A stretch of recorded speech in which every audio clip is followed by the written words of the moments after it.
오늘 저에게 주신 말씀은 이사야서 8장 9절에서 22절의 말씀입니다. 이사야서 8장 9절에서 22절의 말씀입니다. 저와 여러분들이 합독하여서 함께 말씀을 읽어보도록 하겠습니다. 너희 민족들아 함성을 질러 보아라.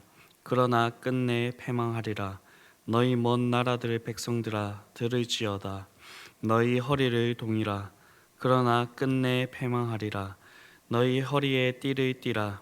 그러나 끝내 패망하리라. 너희는 함께 계획하라.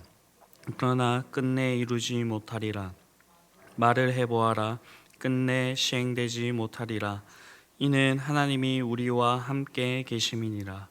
여호와께서 강한 손으로 내게 알려주시며 이 백성의 길로 가지 말 것을 내게 깨우쳐 이르시되 이 백성이 반역자가 있다고 말하여도 너희는 그 모든 말을 따라 반역자가 있다고 하지 말며 그들이 두려워하는 것을 너희는 두려워하지 말며 놀라지 말고 만군의 여호와 그를 너희가 거룩하다 하고 그를 너희가 두려워하며 무서워할 자로 삼으라. 그가 성소가 되시리라. 그러나 이스라엘의 두 집에는 걸림돌과 걸려 넘어지는 반석이 되실 것이며 예루살렘 주민에게는 함정과 올무가 되시리니 나는 사람이 그로 말미암아 걸려 넘어질 것이며 부러질 것이며 덫에 걸려 잡힐 것이니라. 너는 증거의 말씀을 싸매며 율법을 내 제자들 가운데서 봉함하라. 이제 야곱의 집에 대하여 얼굴을 가리시는 여호와를 나는 기다리며 그를 바라보리라. 보라, 나와 및 여호와께서 내게 주신 자녀들이 이스라엘 중에 징조와 예표가 되었나니 이는 시온산에 계신 만군의 여호와께로 말미암은 것이라. 어떤 사람이 너희에게 말하기를 주절거리며 속살거리는 신접한 자와 마술사에게 물으라 하거든 백성이 자기 하나님께 구할 것이 아니냐 산자를 위하여 죽은 자에게 구하겠느냐 하라. 마땅히 율법과 증거의 말씀을 따르지니 그들이 말하는 바가 이 말씀에 맞지 아니하며 그들이 정녕 아침빛을 보지 못하고 이 땅으로 헤매며 공고하며 굶주릴 것이라. 그가 굶주릴 때에 격분하여 자기의 왕과 자기의 하나님을 저주할 것이며 위를 쳐다보거나 땅을 굽혀보아도 환난과 흑암과 고통의 흑암뿐이리니 그들이 심한 흑암 가운데 쫓겨 들어가리라. 아멘. 네, 지속적으로 지금 이사야를 통해서 주고 있는 이 말씀은 남유다 밖으로는 아람 이스라엘 동맹군의 위력 가운데 있었고요. 더 멀리는 강대국 애국과 아수르의 세력 확장 젠탈전 가운데에 그렇게 끼어 있었습니다. 그리고 안으로는 아하스의 치세 속에 우상 숭배와 극심한 타락 가운데 있는 상황에 이사야의 말씀이 계속해서 주어지고 있습니다. 이런 가운데 하나님께서는 선지자 이사야를 통하여서 구원과 심판의 말씀을 전하게 하십니다. 먼저 9절과 10절을 보게 되면 너희 민족들아 함성을 질러 보아라. 그러나 끝내 패망하리라. 너희 먼 나라 백성들아 들을지니라. 너희의 허리를 동이라. 그러나 끝내 패망하리라. 너희 허리에 띠를 띠라. 그러나 패망하리라. 너희는 함께 계획하라. 그러나 끝내 이루지 못하리라. 말을 해보아라. 끝내 시행되지 못하리라. 이는 하나님이 우리와 함께 계심이라 라고 말씀하고 있습니다. 하나님의 백성들을 넘보는 이방 민족들이 궁극적으로 패망할 것이라는 그런 선언이 이렇게 나오고 있습니다. 여기서 너희 민족들과 너희 먼 나라 백성들이라고 하는 이 표현이 나오고 있는데 이는 모두 유다의 원수들을 그렇게 지칭하는 것입니다. 여기서 함성을 지르는 것, 허리를 동이는 것, 허리에 띠를 띠는 것, 함께 계획하는 것, 말을 하는 것 등은 그들이 취할 수 있는 이 유다를 적대하는 그런 행동들을 나타내는 것이고요. 그런데 하나님의 말씀은 이 유다를 침공할 그 원수들이 끝내 패망할 것이라 말씀하고 있습니다. 한 번만 말씀하시는 것이 아니라 세 번이나 반복해서 말씀하고 계시고 또한 여기서 그들의 계획이 이루어지지 못할 것을 거듭하여서 그렇게 말씀하고 있습니다. 이것은 결국 망하는 것은 유다가 아니라 그들의 원수가 될 것이라는 말씀입니다. 왜냐하면 하나님께서 이 유다와 함께 하시기 때문입니다. 이런 말씀이 앞서 말씀드린 대로 아람과 이스라엘의 동맹군의 위협 속에서 멀리는 강대국 애국과 아수라의 세력 확장전에 끼어서 있는 그 가운데에 하나님께서 주어진 것입니다. 이들은 하나님만을 의지해야 되는데 이 세상의 그 환경이 그렇지 못함을 말하고 있습니다. 그런데 이 뒤의 이야기들을 저희가 그 역사적인 상황들을 쭉 살펴본다고 한다면 이들에게 유다가 망하였을까요? 아닙니다. 아람과 북이스라엘은 아수르에게 망하게 되었고요. 그 후에 아수르도 이 유다를 침공하지만 유다를 멸망시키지 못하고 결국에는 바벨론에게 함락되고 맙니다. 히스기야 그 시대에 이 아수르는 유다를 함락하기 위하여서 예루살렘을 겹겹이 포위하였고 이제 예루살렘도 풍전등화와 같은 그런 상황 가운데서 멸망당하나 싶었지만 히스기야가 기도했을 때에 하나님께서는 이 아수르 군대, 이 예루살렘을 둘러싸고 있었던 그 아수르 군대 18만 5천 명을 하룻밤 사이에 그렇게 전멸되게 되는, 괴멸하게 되는 그러한 일들을 보여주게 됩니다. 그래서 아수르 왕 사네립은 본국으로 철수할 수밖에 없었고요. 그리고 이후 아수르는 세력이 급격하게 약화가 되어서 바벨론에 의해서 멸망당하고 맙니다. 하나님의 말씀이 정확하게 이루어진 것입니다. 실로 유다와 아수르는 궁극적으로 볼 때에 완전히 대조적인 그런 운명을 맞이하게 되었다라는 것입니다. 이런 유다와 원수들의 모습은 이 세상의 성도들과 악인들의 그런 궁극적인 모습이기도 할 것입니다. 현실적으로 볼 때 이 세상에는 악인들이 떵떵거리면서 잘 사는 것 같고 성도들은 고난 가운데, 환난 가운데 그러한 처하는 경우들이 많이 있습니다. 때로는 이 성도들이 악인들로 인하여서 위기를 만나기도 합니다. 정말 소망을 가질 수 없는 그런 상황 가운데 처할 수도 있습니다. 그러나 그 가운데서 우리가 인내할 수 있는 것, 끝까지 견디며 우리가 소망을 가질 수 있는 것은 그것이 끝이 아니기 때문일 것입니다. 이 세상의 현실이 그대로 영원히 이어지는 것은 아닙니다.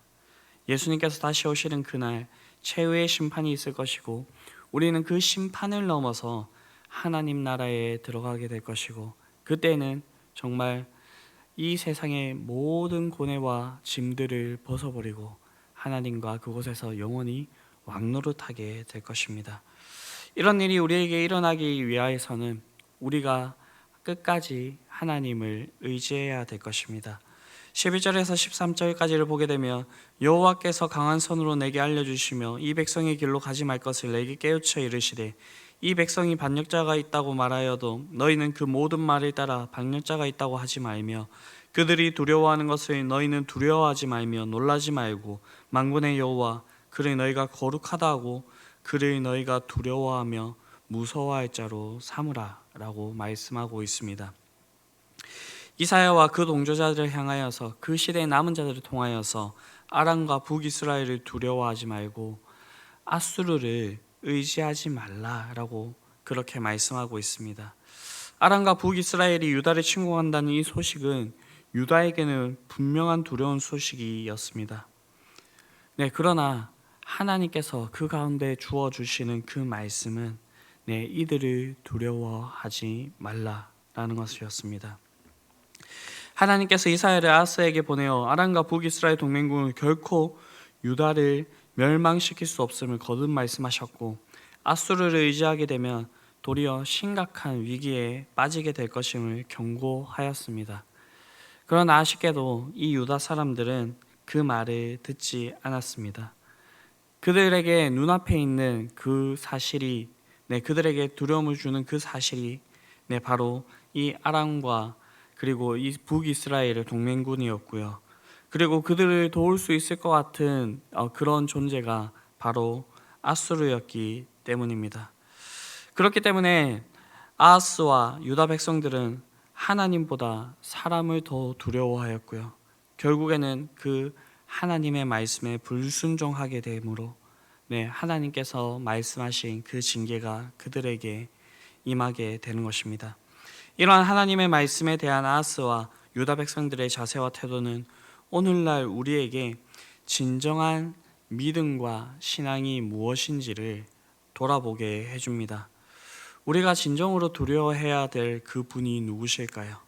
그분은 바로 우리의 눈으로 볼 수 없으나 여전히 살아계셔서 온 우주 만물을 운행하시고 다스리시는 하나님이십니다. 마태복음 10장 28절은 이렇게 기록하고 있습니다. 몸은 죽여도 영혼은 능히 죽이지 못하는 자를 두려워하지 말고 오직 몸과 영혼을 능히 지옥에 멸하실 수 있는 이를 두려워하라. 사람은 아무리 그 사람을 괴롭히고 해한다라고 하더라도 육신만 해할 수 있을 뿐 그 영혼은 해할 수가 없습니다. 또한 이러한 일조차도 하나님의 허락이 없다면 이루어지지 못합니다. 우리는 욥기를 통하여서 그 사실을 알 수가 있죠. 욥에게 일어난 그 모든 일들이 하나님의 허락 속에서 이루어진 일임을 볼 수가 있습니다. 그러나 하나님께서 분명한 선을 제한해 두시죠. 그의 생명을 해하지 않는 선에서 욥에게 고난을 주어질 것을 그렇게 말씀하고 있습니다. 그렇게 우리는 하나님보다 사람을 두려워하는, 하나님보다 세상을 두려워하는 이러한 어리석은 행동을 해서는 안 될 것입니다. 왜냐하면 하나님께서는 순종하는 자에게는 피난처가 되시나 불순종하는 자에게는 걸림돌이 되시기 때문입니다. 14절과 15절을 보게 되면 그가 성소가 되시리라. 그러나 이스라엘의 두 집에는 걸림돌과 걸려 넘어지는 반석이 되실 것이며 예루살렘 주민에게는 함정과 울무가 되시리니 많은 사람들이 그로 말미암아 걸려 넘어질 것이며 부러질 것이며 덫에 걸려 잡힐 것이니라. 그렇게 말씀하고 있습니다. 여기서 두 가지 중요한 사실을 말하고 있습니다. 먼저는 하나님을 믿고 의지하는 자에게는 하나님께서 성소가 되실 것이란, 거룩한 피할 곳이 되실 것이며, 다음으로 하나님을 믿지 아니하고 배척하는 자에게는 걸림돌과 함정이 되실 것이라 라는 것입니다. 여기서 하나님을 믿고 의지하는 자들은 이사야가 전하는 그 말씀을 믿은 자들이고요. 그리고 하나님을 믿지 아니하는 두 집은 유다와 북이스라엘을 말하는 것입니다. 유다와 북이스라엘은 자신이 하나님의 선민이라 그렇게 믿었지만 하나님께서는 누가 자신의 진정한 선민인지를 이야기하고 있는 것입니다. 그것은 하나님의 말씀을 의지하고 하나님을 믿는 자들입니다. 이러한 사실은 오늘도 동일합니다. 결과적으로 예수님을 구세주로 영접한 사람들, 그들은 모두 구원을 받았으나 예수님을 배척한 사람들은 예수님으로 말미암아 넘어지고 마는 것입니다. 그래서 사도 바울은 유대인들에겐 걸림돌이 되고 그 지혜를 사랑했던 헬라인들에게는 이러한 사실이 미련한 것, 어리석은 것이 된다라고 그렇게 말씀하고 있습니다. 그러나 이 십자가의 도를 믿는 자들에게는 그들에게는 능력이 된다라고 그렇게 말씀하고 있습니다. 사랑하는 성도 여러분, 하나님은 구원의 반석이십니다. 동시에 하나님은 걸려 넘어지는 걸림돌과 반석이 되시기도 합니다. 여러분들에게 하나님은 어떠한 반석이 되시기를 원하십니까? 피할 바위와 구원의 반석입니까? 아니면 걸림돌과 걸려 넘어지는 반석입니까? 말씀을 통하여서 이 새벽 자신을 돌아볼 수 있는 시간이 되기를 바랍니다.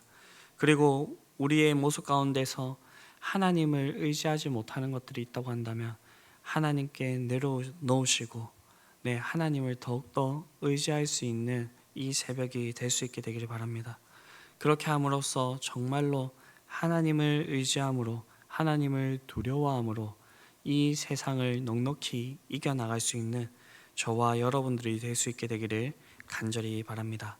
기도하시겠습니다. 사랑과 은혜의 주님, 오늘도 이 새벽을 깨우며 주님 앞에 나와 주님과 함께 이 하루를 시작하게 하여 주심에 감사를 드립니다. 우리가 오늘 우리에게 주어주신 하루 가운데 주님을 온전히 의지하기를 원합니다.